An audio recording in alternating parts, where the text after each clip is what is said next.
बात है।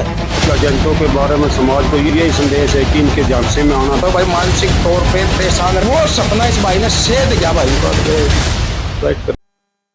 फिलहाल भाई आप ये देख रहे हो, ये परिवार हमारे सामने जो आप देख रहे हो, इस परिवार का आज जो है घर का चिराग जो है वो बुझ गया है।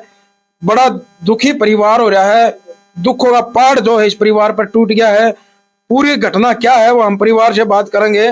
तो एनडी छोरा गौतम देखने वाले सारे दर्शकों ने भाई सुनील गौतम बनाना की राम राम। हरियाणवी देख बिना ब्रेक लाइक शेयर पर गुट्ठा टेक। और फिलहाल लाग लो भाई पीड़ित परिवार के टेक, क्योंकि ये वो पिता है जिसने अपने बेटे के कुछ सपने संजोए थे, कुछ सपने देखे थे। और भाई हर एक माँ बाप देखता है, बाप चाहे गरीब हो चाहे अमीर हो, अपने बेटा बेटी ने कभी भी नहीं चाहा होगा कि मेरा बेटा बेटी किसी चीज में पीछे रहे।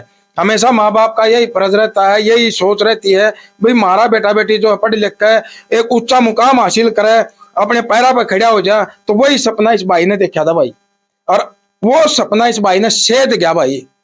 क्योंकि कोई एजेंट है जो विदेश भेजने के बहाने ऐसे ऐसे शरीफ भाइयों से भाई जो जिनको नॉलेज नहीं होता वो उनसे पैसे ऐंठ लेता है और उनको विदेश भेजने का जो है झांसा देता है। और फिर बाद में क्या होता है कि कई महीने बकाया जा है, उसके बाद उनके फोन उठाने बंद करते हैं। तो इस वही जो घटना है, वही वाक्य जो है इनके साथ घटा। और जब एजेंट ने फोन उठाने बंद कर दिए तो इस भाई का जवान बेटा जो है भाई मानसिक तौर पे परेशान रहने लग गया। और परेशान क्यों नहीं रहे, क्योंकि ये गरीब परिवार है, इस परिवार के पास इतना जुगाड़ नहीं था। ब्याज पे पीछे उठा गए, तेरे मेरे पर के भैया दो रहे थे। और जब इसने 5 लाख रुपया करके उस एजेंट से दिए थे, और उस एजेंट ने वो 5 लाख भी जीम लिए और उस भाई को विदेश भी नहीं भेजा। तो भाई उस लड़के ने, जो क्या नाम था जी लड़के का, राहुल ने जो है आत्महत्या कर दी भाई, परेशान होते हुए। फिलहाल इस भाई का देखो आप, आज दुख के आंसू इस परिवार की आंखों में है। तो राम राम भाई। राम राम भाई साहब, कब की घटना है, ये एजेंट से कब मुलाकात हुई थी? मेरे एजेंट से जी पिछले साल 2023 में जनवरी में बात हुई थी जी। अच्छा।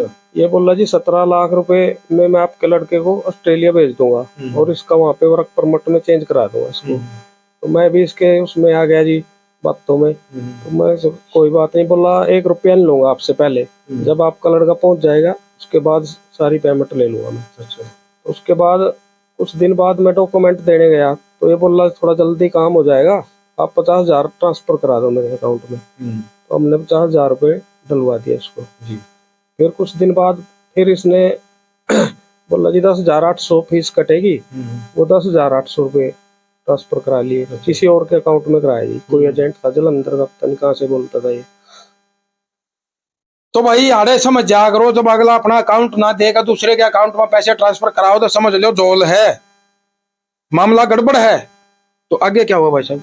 उसके बाद जी मार्च हो गया, इसने बोला था कि अप्रैल के पहले वीक तक मैं इसको चढ़ा दूंगा जहाज में।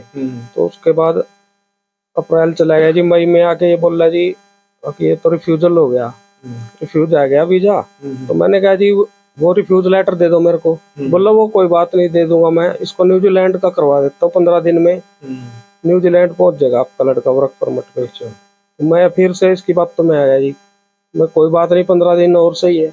15 दिन हो गए जी, महीना हो गया जी, 2 महीने हो गए जी, 3 महीने हो गए, 6 महीने हो गए जी। उसके बाद मैं थोड़ा सा इसको बोला भाई या तो मेरे पैसे दे दे या फिर वीजा लगवा दे। ये बोला जी न्यूजीलैंड ने बंद कर दिया, मैं कनेडा का करवा दूंगा। अच्छा। तो कनेडा के इसी चक्कर में ये पैसे भी लेता रहा जी, कैश में पैसे ले गया जी मेरे से। और मतलब टोटल कितने पैसे जा चुके हैं आप? टोटल 5 लाख रुपए गए हुए हैं जी इसके पास। तो भाई ये देख लो, ये जो फ्रॉड एजेंट होते हैं, हम ये नहीं कहते पांचों आंगली एक सी हो है ना, कुछ एजेंट बढ़िया भी हैं जो 1 नंबर में बच्चों को भेजते हैं भाई, और कुछ ये ठगी के नाम पर जो धंधा चला रहे हैं ना अपना, ये गलत है। इस भाई को झांसा दे देगा ना, कितनी बार पैसे ले लिए, कभी न्यूजीलैंड कभी कनाडा कभी कहीं कभी कहीं का बहाना बना के न 5 लाख रुपये जो है इस भाई पर ले चुका है। यही है ना भाई? हाँ जी यही है।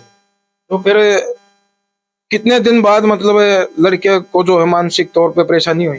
ये हो गया जी, इसको लगा लो आप, ये अक्टूबर नवंबर में आगे लड़का डिप्रेशन में आ गया जी, बीमार हो गया। मैंने इस एजेंट को भी बोला था कि तेरी वजह से मेरा लड़का बीमार हो गया भाई, या तो पैसे वापस कर दे या फिर इसका वीजा लगवा दे। ये बोला मैं कनाडा का लगवा दूंगा और इसकी वो टेंशन भी खत्म हो जाएगी।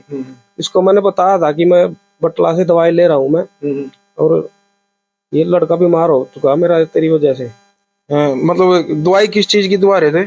मानसिक तौर पे टेंशन बन गई थी जी लड़के को। पैसा सारा ब्याज का था? हाँ, सारा ब्याज का है जी, लोन लिया हुआ था जी। तो लड़के ने जो ये सुसाइड का कदम उठाया है, ये मतलब क्यों उठाया? फोन उठाने बंद कर दिए एजेंट ने? उसने फोन उठाने बंद कर दिया जी, वो नंबर ही बंद कर दिया इसने। वो कॉल फॉरवर्ड कर रखी है दूसरी सिम पे जी इसने, उस पे कॉल लगती नहीं है। और उसमें व्हाट्सअप चलाता है ये, हम मैसेज करते हैं, एक मैसेज जाने के बाद फिर उस नेट बंद कर देता है ये जी। कई बार बात भी हो चुकी है, इसकी रिकॉर्डिंग भी है, ये कह रहा कि मैं हाथ जोड़ के पैसे दूंगा, ये दूंगा, लेकिन उसके बाद कभी 12 तारीख को दे दूंगा, उसके बाद बोल रहा ये 25 तारीख पक्का है, 25 तारीख को मेरी पेमेंट आ जाएगी, मैं आपके पैसे दे दूंगा। उसके बाद बोल रहा जी मैं 1 तारीख को आपके पैसे दे दूंगा। ऐसे ही करता गया, फिर बोल रहा जी सोमवार को दे दूंगा। अब इसने कोई मैसेज ही करना ही बंद कर दिया। क्या नाम है इस एजेंट का? कहाँ का है ये? ये कुलदीप शर्मा है जी, ये कारसा गाँव है जी, कोल के पास, जिला करनाल में। तो देख लो भाई, ये जो भाई ने नाम बताया है, एड्रेस बताया है, इस बंदे से सावधान। और ऐसे ऐसे अनेक बंदे हैं जो ठगी कर रहे हैं, तो आड़े समझ जाइयो। जब अगर बंदा अपने अकाउंट में पैसे लेने से मना करे, दूसरे भाई के अकाउंट में किसी के में डलवावे, तो समझियो भाई झोल है, 2 नंबर का काम है। और भाई हम तो यह कहेंगे, अपने बर्तन अपनी छाती तले दाब कर रखो भाई, थोड़ा खा लो, ज्यादा लालच में कुछ नहीं धरिया, थोड़ा खा लो। अपने आड़े हमारा देश सबसे बढ़िया है। और भाई आज हमारी युवा पीढ़ी जो पता नहीं क्यों विदेश विदेश विदेश विदेश हो रही है, तो विदेश में भाई जाना इतना नहीं है। अगर विदेश जाना है तो पढ़ो, पढ़ कर जाओ, अपनी स्टडी के बेस बलबूते पर जाओ, और वो उड़ा जाकर सम्मान की नौकरी करो। अगर स्टडी बेस पर आप जाओगे तो सम्मान की नौकरी मिलेगी। और जो भाई वैसे 2 नंबर में जाओगे, थोड़ा मजदूरियां करनी पड़ेंगी। फिलहाल इस भाई का तो घर का नाश हो लिया भाई। जिसका जवान बेटा चला जाए उसका जीना कुछ नहीं रंधा, और ना माँ बाप का सारी उम्र भूल पड़े। तो नमस्कार अंकल जी। नमस्कार। ऐसे ऐसे एजेंटों के बारे में समाज को क्या संदेश देना चाहोगे? ऐसे ऐसे एजेंटों के बारे में समाज को यही संदेश है कि इनके झांसे में आना बिल्कुल ही गलत है जी। और आगे तो इसी हालत में पहुंच जाएंगे जैसा कि हमारा राहुल चला गया, हमारे लड़के के, हमारे भाई के लड़का चला गया। ऐसे है कि इनसे बचना, और अपने जो समाजी हैं बंदे, छोटे नवी पीढ़ी है, इनको भी सोच समझ के कदम उठाना चाहिए। माँ बाप को इतना परेशानी में भी नहीं डालना चाहिए जी। अच्छा, एजेंट पर क्या कार्रवाई होनी चाहिए? बिल्कुल FRI होनी चाहिए, उसी का करेगा सारा काम है। ये ना करता तो लड़का क्यों जाता, या जासा ना देता, भाई मैं नहीं भेज पाता, और कोई देखता, ये देखता या ना देखता जी, या कैंसिल ही कर देते जी। धन्यवाद। तो आप क्या कुछ कहना चाहोगे? इस एजेंट के साथ कैसा सलूक किया जाना चाहिए सरकार द्वारा? इसके साथ खिलाफ वो कार्रवाई होनी चाहिए। गांव में इसकी गिल्लो है, सारा गुआंढ इसकी गिल्लो है, जहाँ कोई होगा सब इसके साथ चलेगा।